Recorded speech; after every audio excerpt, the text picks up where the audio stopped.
우리는 지난 몇 주간에 걸쳐서 여러분들이 신앙생활 하시면서 알고 싶어하는 주제들을 하나하나 살펴보게 되었습니다.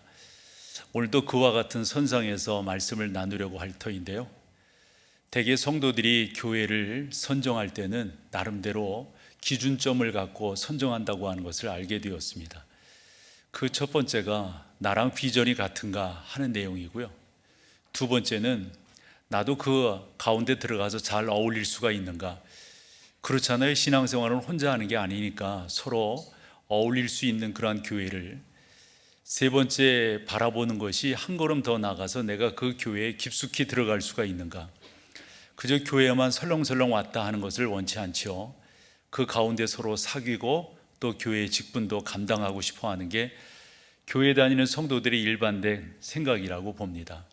네 번째가 중요해서 말씀을 드리는 건데요, 내가 그 교회에 등록하여 신앙생활할 때 내가 신앙이 그 교회에서 성장할 수가 있는가, 성숙할 수가 있는가, 이와 같은 관점들이 주 관심이 되어서 교회를 정한다라고 하는 통계를 보게 되었습니다.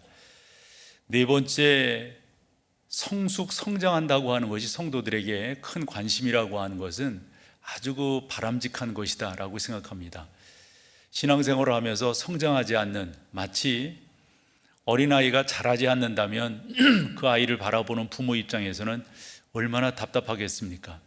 아이가 무럭무럭 자라야 되듯이 목사도 그렇지만 전능하신 하나님께서 여러분들이 신앙생활 해나가는 횟수가 길어지면서 자라나지 않는다면 꽤나 우리 하나님 답답하시리라 생각을 해봅니다.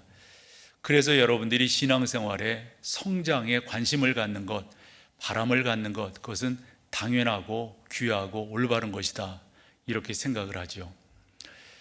그러한 성도들에게 목사로서 두 가지를 교훈을 합니다. 하나는 여러분 가운데 멘토가 있으셔야 됩니다.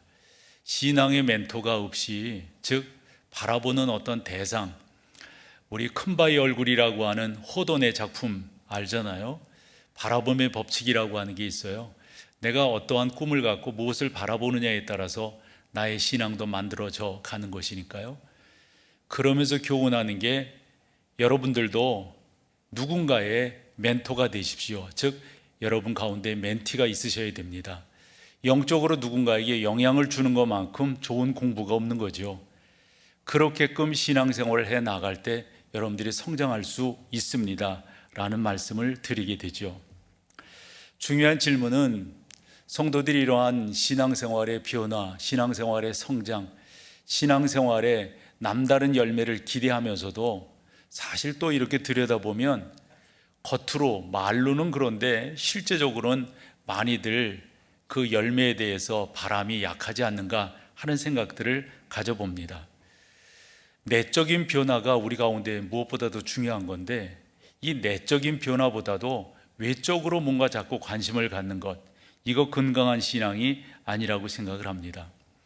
그래서 저는 여러분들을 좀 더 내적인 변화 가운데로 오늘 이끌어가고 싶고요, 성경에 그와 같은 교훈을 줄 만한 참 많은 인물들이 있는데, 오늘 본문 창세기 32장에 소개되는 야곱만큼 좋은 어떤 그 교훈, 또 교보제가 없다라고 생각을 합니다. 성경에서 야곱을 사람들이 생각할 때 야곱에 대한 좋은 이미지들이 있는 반면 부정적인 요소들이 없는 것은 아닙니다. 그런데 이와 같은 야곱이 한 기점을 통해 가지고 예전 모습을 지워버리고 새로운 모습으로 나가게 되는 것을 보게 되거든요. 그 기점이 바로 오늘 본문 내용입니다. 그래서 저는 여러분 모두가 다 변화되는 것, 성장, 성숙하는 것이 관심이라고 보았을 때 오늘 본문을 여러분 가운데 잘 설명드림으로 인해서 우리의 신앙도 온전히 성숙해 나가기를 소망하는 거죠. 누구나 여러분 단점이 있어요. 누구나 약점이 있다고요.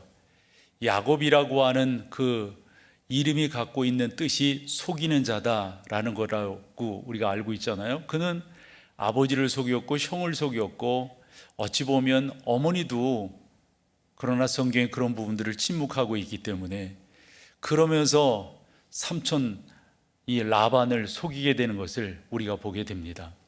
속이고 속인 인생이기 때문에 나중에 그 또한 속임을 당하게 되는 이 아픈 전철을 우리가 알게 됩니다.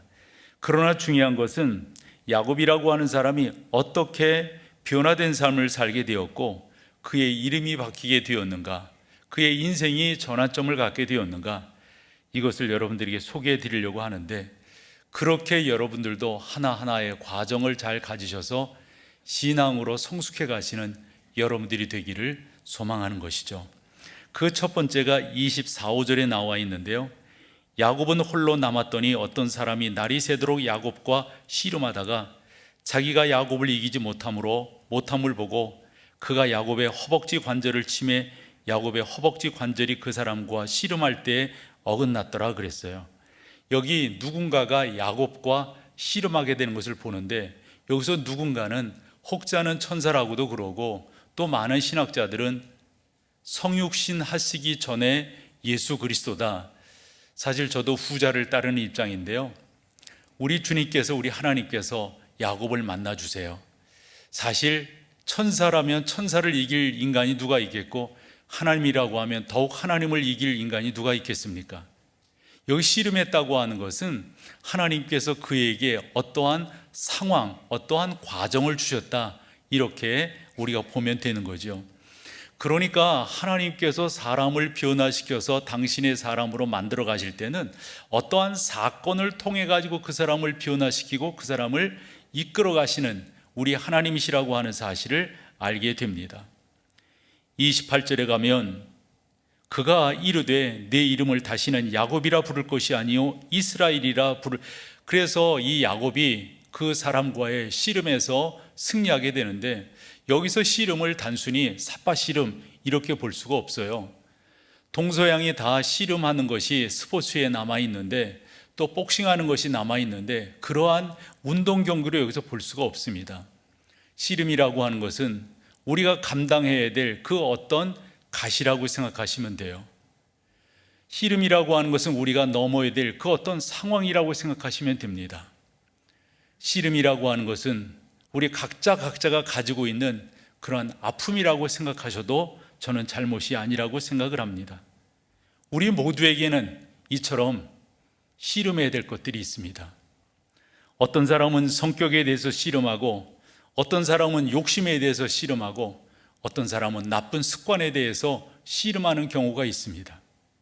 다 신앙생활을 하는데 옳지 못한 부분이고 해결해야 될 부분입니다. 그 씨름에서 여러분 또한 이기셔야 합니다. 우리가 계속해서 이 세상을 살아가는데 무엇보다도 중요한 것은 각자에게는 다 나름대로의 씨름해야 될 과정이 있다 하는 것이죠. 어떤 분이 계속해서 고민하며 이제는 그 고민을 해결해야 될 그러한 상황에 머무르게 되는데, 그 상황 앞에 그 또한 씨름을 하고 있었습니다. 이 씨름이라고 하는 게 모든 인생에게 있어서 다 있다고 하는 것을 우리가 알게 됩니다. 오래전입니다. 2000년에 나온 영화 중에 캔턴더라고 하는 그러한 영화가 있습니다. 이 영화는 대통령이 임기가 거의 마지막 될 때 갑자기 부통령이 사임을 하게 됩니다. 그래서 부통령이 공석이 계속 되어질 때 빨리 부통령을 세워야 되는데 누구를 세울까 고민하던 중 레이니 헨슨이라고 하는 아주 귀한 분이 부통령으로 지명이 되는데, 이분은 여성입니다. 그래 미국도 이제까지 부통령이 여성이 된 적이 없는데 이번만은 이분이 부통령이 되면 좋겠다 싶어가지고 청문회를 열게 되는데, 여기나 거기나 청문회라고 하는 게 진흙탕 싸움인 경우가 꽤 있는 것 같아요. 이 레이니 헨슨이 하원 법사위원회 청문회에 들어가게 될 때 그 반대편에 있는, 그러니까 뭐 야당이면 야당이 되겠죠, 이 반대편에 있는 사람들이 이 레이니에 대해서 엄청난 음해를 가하게 됩니다. 그래서 레이니는 말하기를 영광이 아닌 치욕의 장으로 내가 들어가게 되었다, 이런 표현을 하게 됩니다. 헨슨이라고 하는 이 레이니 헨슨이라고 하는 사람이 그 청문회에서 치명상을 입게 되는 게 여성으로서는 너무도 이 창피스러운 그러한 내용으로 청문회에서 자기가 진흙탕 싸움을 하게 됩니다. 그런데 묘한 것은 그 청문회에서 이 레이니 헨슨이 아무런 답을 하지 않는 거예요. 수많은 사람들이, 그 반대편에 있는 사람들이 그렇게 공격을 하는데도 그 말에 변명도 부인도 부정도 시인도 그냥 침묵하면서 그것을 대항하게 됩니다. 마침내 모든 게 거짓으로 판명되었고 그녀가 미국 처음으로 부통령에 오르게 됩니다. 그리고 나서 대통령이 그 부통령인 이 레이니 헨슨에게 묻습니다. 아니, 왜 변명하고 또 그것을 부인하고 부정하면 그렇게 될 터인데 왜 진작 해명하지 않았냐고. 그때 이 여인이 이렇게 대답을 합니다. 정직과 신뢰는 제 인생의 원칙입니다. 이것은 말로 변명해서 회복되는 게 아닙니다. 그래서 그 여인의 지나온 삶을 봤더니 그런 훈련들이 그 여인에겐 참 많았던 거였어요. 우리가 유리천장을 뚫는다 이런 말을 하죠. 말인즉슨 여러분들도 신앙생활 하시면서 여러 가지 씨름해야 될 것들이 많은데 그 과정들을 잘 거쳐가야만 성숙할 수가 있고 성장할 수가 있다라고 하는 겁니다. 사랑하는 여러분, 만약 여러분들이 현대판 야곱이라고 했을 때 하나님께서 여러분들에게 씨름을 걸어오신다면 여러분들은 어떠한 이유로 하나님과 씨름하게 될까요?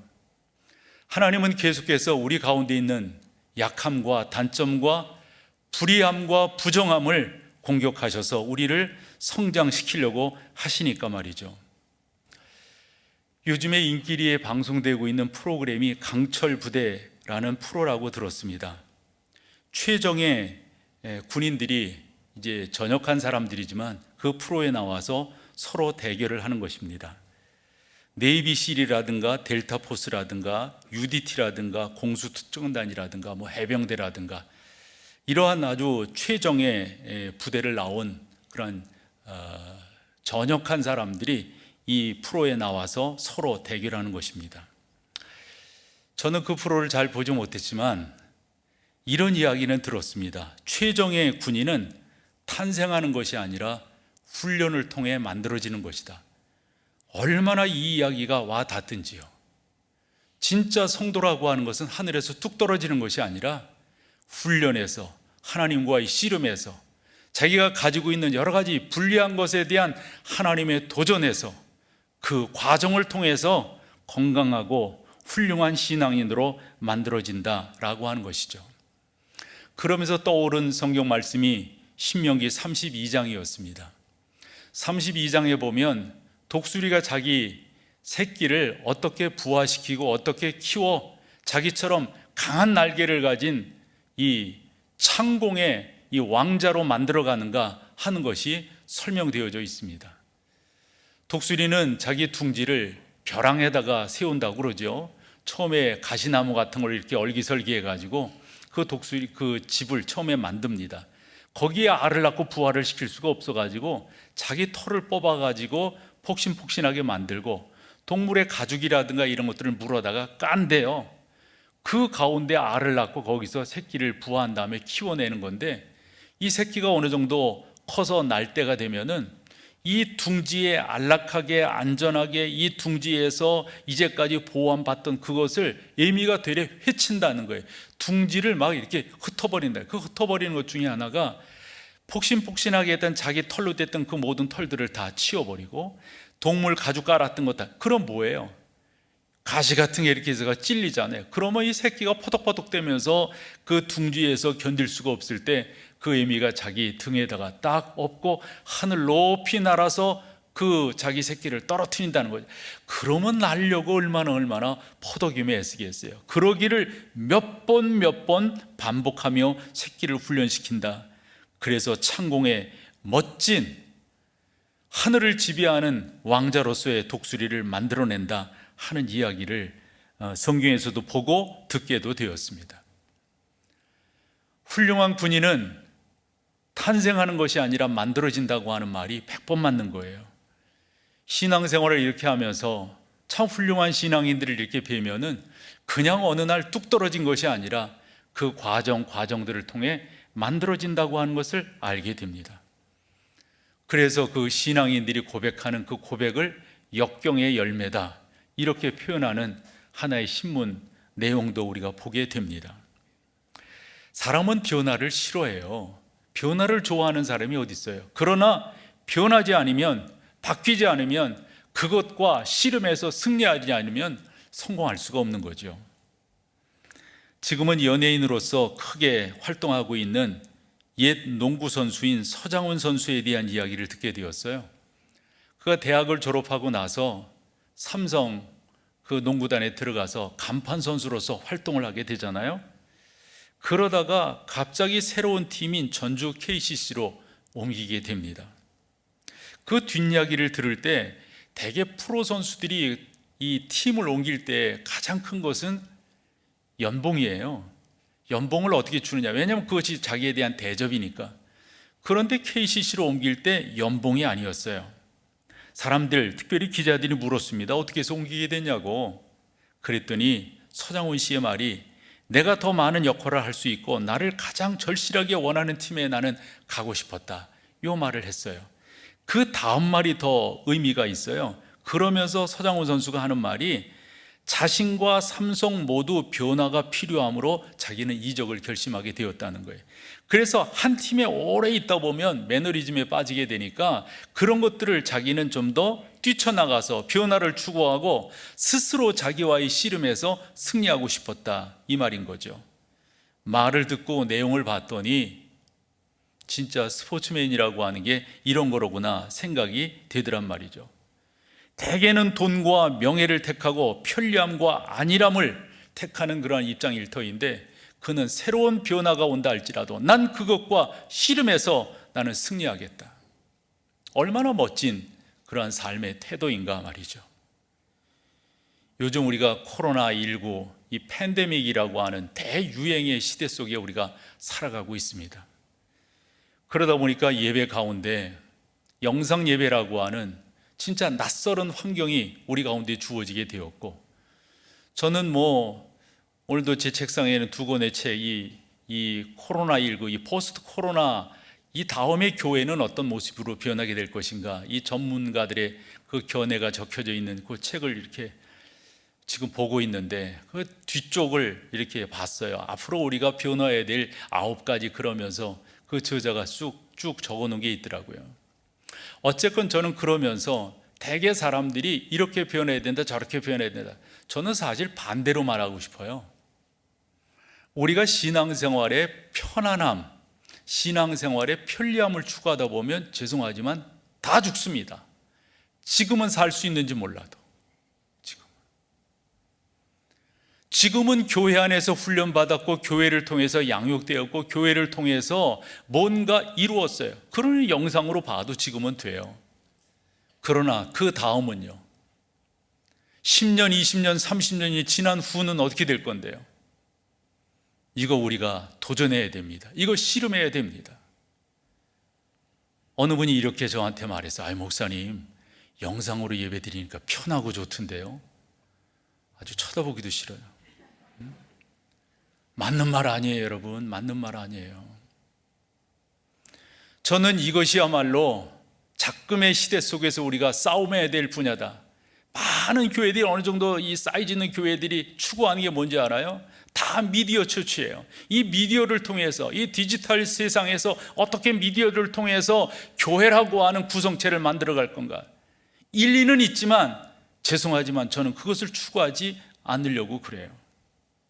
저는 그것이야말로 작금의 시대 앞에 내가 싸워야 될, 씨름해야 될 대상이라고 생각하니까 말이죠.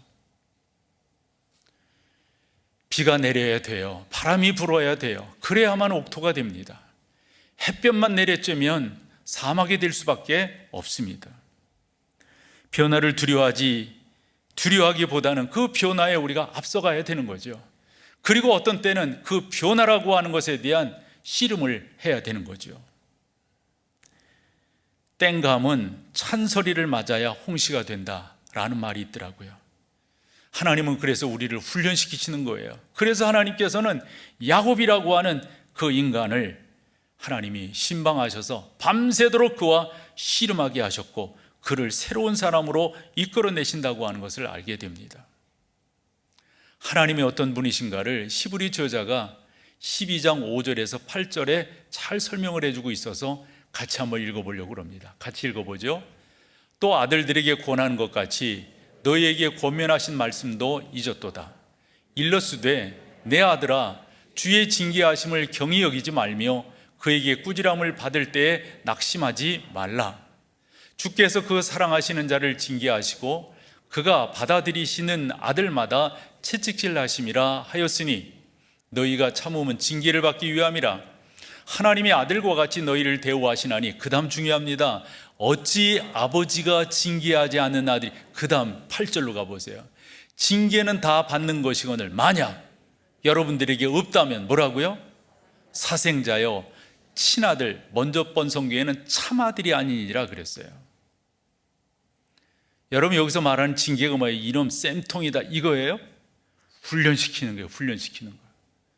적어도 여러분들이 그렇게 되어져 나간다면 그 사실을 알고 여러분들의 씨름해야 될 그 씨름의 대상과 지속적으로 영적인 변화를 추구하기를 소망한다면 당연하죠. 여러분들은 예수 그리스도 안에서 성숙해 나아갈 것임이 분명하단 말이죠. 두 번째로 변화되고 성숙되기를 원한다면 하나님을 의지하는 것을 여러분들이 배우셔야 돼요. 그 하나님을 의지할 때 승리하게 되는 건데 26절입니다. 그가 이르되 날이 세려하니 나로 가게 하라. 여기서 그는 누구인가요? 아까도 말씀드렸듯 어느 분은 천사라고 그러고 어느 분은 성육신전의 예수 그리스도다 이렇게 표현을 합니다. 야곱이 이르되 당신이 뭐라고요? 내게 축복하지 아니하면 가게 하지 아니하겠나이다. 아니 여러분, 야곱이 뭐라고 가게도 하고 가게도 하지 않고, 야곱에게 그런 자격이 있어요? 능력이 있어요? 여기서 우리가 어떠한 자세로 하나님께 나아가야 되는가? 흔히 그런 표현을 해요. 야곱은 끝까지 버틸 줄을 알았다. 그러니까 은혜 받는 거예요, 여러분. 하나님 은혜 주세요. 하나님 저 불쌍히 여겨주세요. 하나님 저 긍휼히 여겨주세요. 이 사실 자체로 딱 버팅기면서 나아가니까 뭔가를 얻게 된다 하는 겁니다. 하나님, 저는 지금 이 씨름이 저를 유익하게 하는 것인 줄 저는 믿어요. 제가 유익하게 되기 전까지 저는 포기하지 않을 거예요. 저는 지속적으로 노력할 거고요. 하나님의 놀라운 은혜를 받기 위해서 저는 계속해서 이 씨름을 할 거예요. 절대 포기하지 않을 거예요. 사랑하는 여러분들이 신앙생활을 하면서 아마 그런 바람들이 다 있으실 거예요. 그런데 뭐가 우리 가운데 약점이냐면 지속하지 않는다는 거예요. 바람은 갔는데 지속적으로 그 일을 진행하지 않는 거죠. 벌써 올 한 해도 반년이 다 지나가고 있습니다. 여러분들이 나름대로 정리하시고 소망하시고 바라시고 원하셨던 것이 있다면 무엇이었어요? 그런데 그거 어느 정도로 버팅기시며 해오셨냔 말이죠. 하나님께서는요, 우리를 복 주실 때, 우리를 격려하실 때 뭐를 많이 보시냐면 얼마만큼 끈질기게 당신을 의지하고 당신을 붙들고 당신을 찾는가, 요 중요한 관점으로 우리를 바라보신다 하는 거죠. 우리 주님께서 고린도후서 12장에서 사도 바울의 기도에 응답지 아니하세요. 하나님, 저에게 있는 이 가시를 제거해 주세요. 우리가 언젠가 살폈어요. 그에게 있는 가시라고 한 게 혹자는 이거라고 저거라고 다 뭐 어떻게 말하든지 다 상관없어요.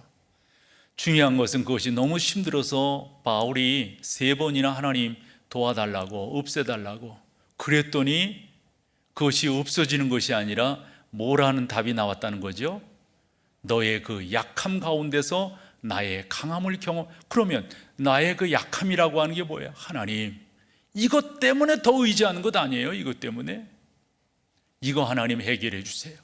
하나님 저 붙들게요. 하나님 저 구할게요. 간구할게요. 여러분들은 얼마나 진지하게 그분 의지하고 그분 붙들고 끈질기게 기도해 보셨는가 말이죠. 이런 이야기를 할라치면은 참 많은 분들이 답을 잘 하지 못하는 것을 보게 돼요.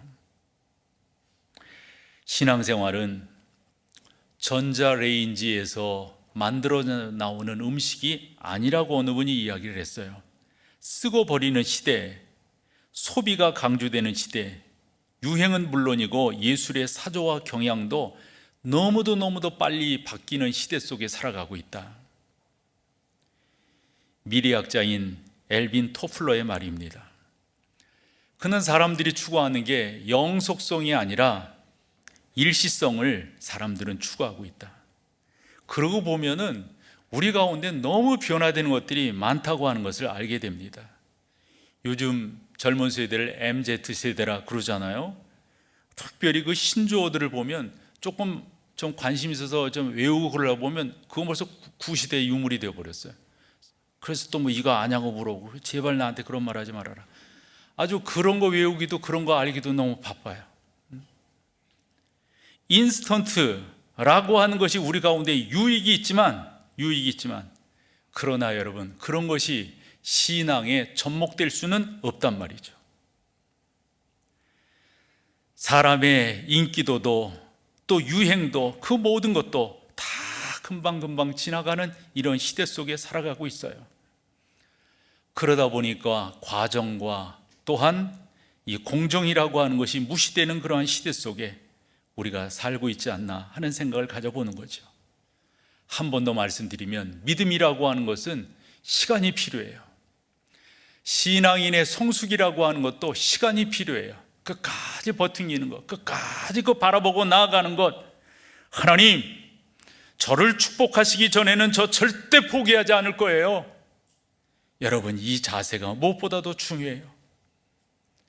훌륭한 신앙인은 하룻밤에 만들어지지 않습니다. 훌륭한 군인이 하늘에서 뚝 떨어지는 것이 아니라 훈련을 통해서 만들어지듯이 훌륭한 신앙인도 그렇다고 하는 건데, 특별히 하나님을 의지하셔야 돼요. 한 번 의시하지 말고 한 번 뭐 몇 번 이거 가지고 하지 말고 지속적으로 그분 바라보면서. 세 번째, 변화를 통해서 성숙하기를 원하신다면 이것 또한 중요합니다. 27절, 그 사람이 그에게 이르되 내 이름이 무엇이냐? 그가 가로되 야곱이니이다. 이 이름을 묻는 그분이 누구예요? 아까도 말씀드렸어요. 그러면 당신 앞에 있는 야곱이 야곱인 줄 몰라서 지금 묻는 걸까요? 이거 왜 묻는 걸까요? 너 이름 뭐야? 그거 왜 묻는 걸까요, 여러분? 사실 이름보다도 사람은 외모를 보지만 당신은 속을 보신다고 말씀하지 아니에요. 아니, 내가 어떤 존재인가, 어떤 가치관을 가지고 있는가, 이거 분명하게 보시는 분 아니에요. 근데 이름 왜 물으시는 걸까요?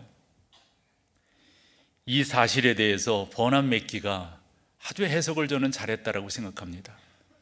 그렇게 이름을 물으실 때 그 이름은 너 어떤 인간이니? 너 누구니? 라고 물으시는 거라는 거죠.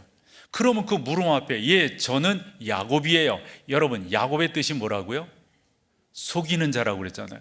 그러고 봤더니 그 이름 앞에, 즉 성령 하나님의 음성이니까 그 음성은 내 인격을 터치하시잖아요. 그냥 소리가 아니라고요. 그 내 인격을 만지시는 거니까. 그 너 이름이 뭐니? 자기가 생각하는 거야. 야곱소. 그렇구나. 내가 이제껏 속이는 자로서 살았구나. 아버지를 속이고 형을 속이고 삼촌을 속이고. 사실 우리가 32장을 다 읽지 않았지만 형 에서를 지금 만나려고 하는 장면 아닙니까? 에서를 만나기 위해서 소와 나귀와 양을 먼저 보내요. 왜요? 기분 좋게 하려고. 그러면서 죄송한데 그 약복강 너머로 형이 지금 군사 400명을 이끌고 온다고 하는 소식을 듣고 야곱이 그냥 동물들만 보냅니까? 종들만 보냅니까? 누구도 보냅니까? 자기 아내들과 자기 왜 보내는지에 대해서 야곱이 말을 했을까요? 성경상으로 보면 속인 거예요. 그러다가 자기는 강 이편에 있으면서 여차하면 이제껏 했듯이 도망가려고 하는 거죠. 이게 자기의 속내예요. 우리 하나님 다 들여다보시는 거예요. 넌 누구니? 저 야곱이에요. 그러면서 자기에 대한 모든 것들이 회상되는 거죠. 우리가 흔히 주마등처럼 스쳐간다 그래. 엄청난 것들이 스쳐갔을 거예요. 나는 속이는 자로구나. 이제껏 나는 속이는 자로 살았구나. 많은 사람들에게 나는 상처를 주며 살았구나.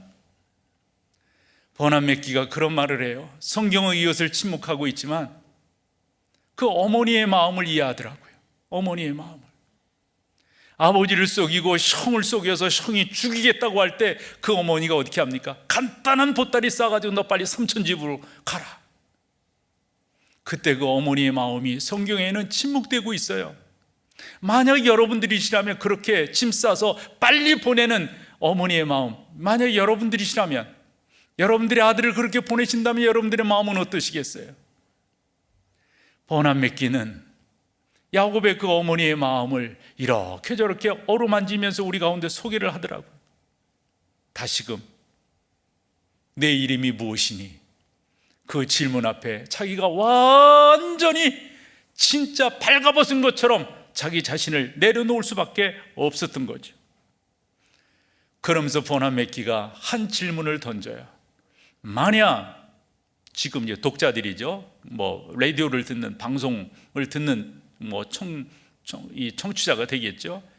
당신에게 만약 하나님께서 너의 이름이 뭐냐? 라고 물으신다면 뭐라고 답하실래요? 라고 질문을 해요. 그러면서 이제 미국식으로 이야기하는 거죠. 그것을 이제 우리말로 이렇게 바꾸고, 어떤 사람이 이렇게 그쪽 사람들이 이렇게 혈기가 있는 그런 사람들이 꽤 있나 봐요. 나는 이름이 혈기예요.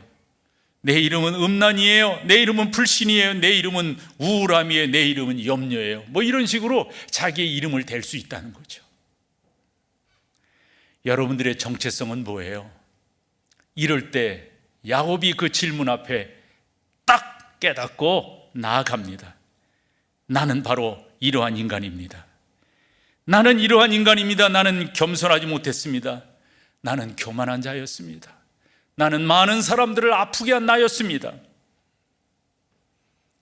전능하신 하나님, 저를 불쌍히 여겨주세요. 저를 긍휼히 여겨주세요. 사랑하는 여러분, 우리에게도 이런 은혜가 필요합니다. 하나님이 우리에게 주시는 이 은혜가 우리를 온전케 하는 거죠. 네 번째로는 변화를 원하신다면 이것 또한 하셔야 돼요. 뭐냐? 순종이에요. 순종. 이 순종이라고 하는 것은 여러분, 하나님의 은혜를 담을 수 있는 너무도 귀한 그릇이에요. 순종의 그릇이 없이 하나님의 은혜를 담을 어떠한 방법이 없어요. 수없이 말씀을 드리는데 블랙가비가 하나님을 경험하는 삶이라고 하는 그 교제를 통해서 이야기하려고 하는 게 이 7가지, 그러니까 7단계를 이야기하는 거예요. 제일 먼저 하나님은 우리와 관계를 가지시려고 한다는 거죠. 이 관계. 그래서 하나님이 우리를 찾아오시잖아요.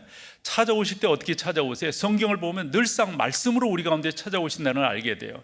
그런데 하나님의 말씀이 우리 가운데 오면은 뭐가 생기냐면 번민이 생겨요. 번민이. 그 말씀 앞에 나는 이 본질적으로 죄인이기 때문에 그 말씀을 그냥 이렇게 흡수하지를 못해요. 튕겨내게 돼요.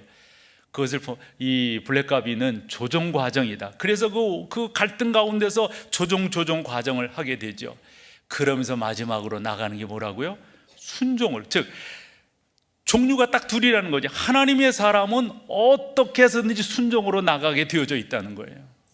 순종으로 나아가야만 그 하나님을 경험하게 된다. 이게 블랙가비의 주장인데요. 버나드 맥기도 이 본문을 주의하면서 이 야곱이 하나님 그분의 부르심 앞에 내 이름이 뭐니? 이런 부르심 앞에 그가 순종함으로 나갔다는 거죠. 자기 자신을 다 내려놓게 했고 자기 자신이 누구인가에 대해서 다 고백했고 그런 것들은 이제 성경이 행간의 교훈으로 우리 가운데 주는 거니까. 그래서 그 전능하신 하나님 앞에 그때 하나님께서 어떻게 하신다는 거죠? 내 이름이 야곱이지 이제는 야곱이라 하지 말고 누구라고 하라고요? 이스라엘이라 이렇게 부르게끔 하시는 것을 우리가 28구절에서 볼 수가 있습니다. 그러면서 야곱이 그렇게 말합니다. 야곱이 청하에 이르되 당신의 이름을 알려주소서. 서로 통성명하자는 거겠죠. 그 사람이 이르되 어찌하여 내 이름을 묻느냐 하고 거기서 야곱에게 축복한지라. 이름을 물을 필요가 없는 거죠. 하나님 그분이신 것을 다 아는데, 그러면서 그 하나님께서 야곱에게 아마도 의미 있게끔 축복을 했으리라 믿어요. 그래서 30절에 가보면 야곱이 너무도 감동이 되어서 그 땅에 이름을 짓습니다. 뭐라고? 분이엘, 즉 하나님의 얼굴을 보았다라는 의미로 이름을 짓습니다. 그러면 여러분, 야곱을 이스라엘이라고 부르는 그 이스라엘이라고 하는 이유가 뭘까요? 의미가 뭘까요? 거기에는 두 가지 의미가 있다고들 해석을 해요. 그 첫 번째는 하나님과 싸워 이긴 사람, 그것이 이스라엘이라고 하는 이름 속에 있는데, 사실 그것보다 중요한 것은 두 번째입니다. 두 번째 의미는 하나님의 자녀, 하나님의 아들, 하나님의 백성, 또 다르게 표현하면 하나님의 왕자, 이런 표현이 그 가운데 있다는 거예요. 그래서 그 후로 이스라엘의 12족속들이 한 이름을 쓰게 될 때 이스라엘이라고 하는 이름을 쓰는 것을 보게 됩니다. 저는 여러분 가운데도 하나님께서 씨름하자고 하신다라고 믿어요. 그때 여러분 내려놓으셔야 돼요. 순종하셔야 돼요. 그리고 그 하나님 그 이름을 부르셔야 돼요. 그럴 때 하나님께서 우리 자신들을 비춰주실 거예요. 뭐를요? 너무도 죄된 나를 비춰주실 거예요. 그때 그 앞에 무릎 꿇으시면, 순종함으로 나아가면 전능하신 하나님께서 크게 은혜를 주시리라 믿습니다. 마지막으로 하나 더 살피겠어요. 31절 같이 한번 읽어보실까요? 시작. 그가 분이엘을 지날 때 해가 돋았고 그의 허벅다리로 말미암아 어찌 되었다? 절었다. 그래, 번안 맺기는 저 절었다라고 하는 게 한번 일시적으로 그날만 절었다, 며칠간 절었다, 이것이 아니라 평생 동안 절었다, 이렇게 설명을 하는데, 그 후의 설명들을 보면 그게 일리가 있어요. 그래서 설명을 드려보려고 그래요. 그러면 첫 번째, 이 허벅다리라고 하는 게 뭐냐?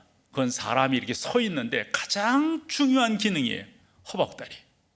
그러면 사람이 서 있다라고 하는데 왜 허벅다리일까요, 여러분? 그것은 영적인 의미가 커요.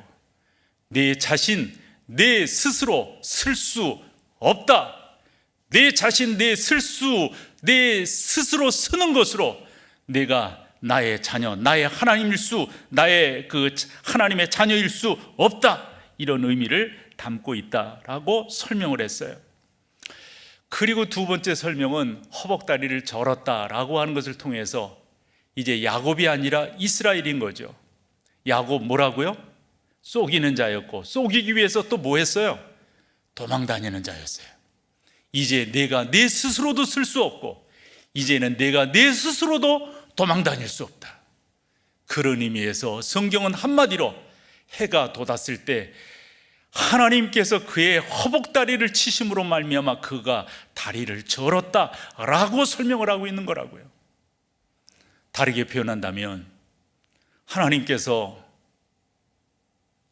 야곱뿐만 아니라 하나님의 사람들 가운데 이와 같은 것들을 허락하신다고 생각을 해요. 그것을 믿어요. 여러분 가운데도 그런 간증들이 있으셔야 된다고요. 나에게 있어서 허벅다리는 뭔가? 하나님이 치신 허벅다리는 어디인가? 내 성품에 있어서 하나님이 치신 허벅다리는 어디인가? 이것에 대한 여러분들의 고백이 있으셔야 되겠죠. 그래서 그 가운데 하나님 앞에 내려놓고 그 하나님 앞에 나아가는 여러분들의 신실성과 진실됨이 있으셔야 그것이 여러분 가운데 은혜가 되는 것 아닐까요?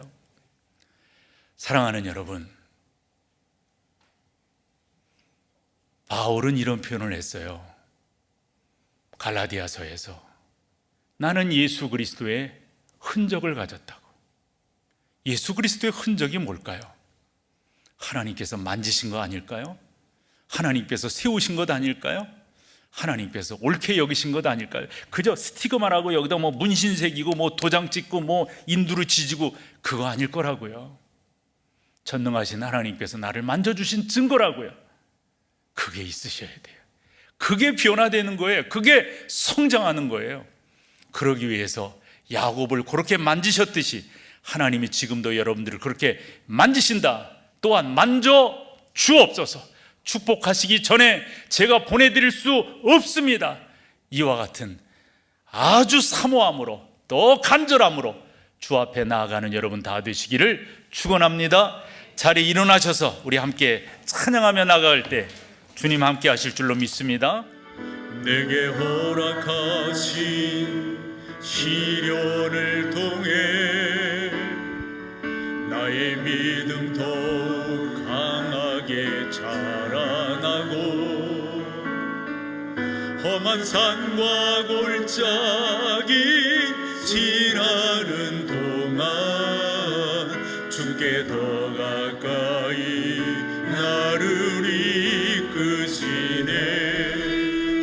내가 겪는 시험이 어렵고 힘겨워도 내 주님보다 크지 않네.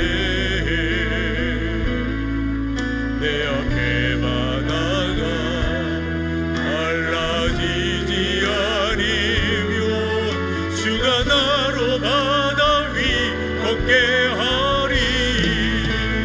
나는 믿네. 주의 능력으로 내 삶 새롭게 되리. 나는 믿네. 주의 능력으로 담대히 나가리라. 주와 함께 싸워 승리하리라. 날마다 믿음으로 나 살아. 우리 한 번 더 합니다. 내게 허락하신 시련을 통해 나의 믿음도 강하게 자라나고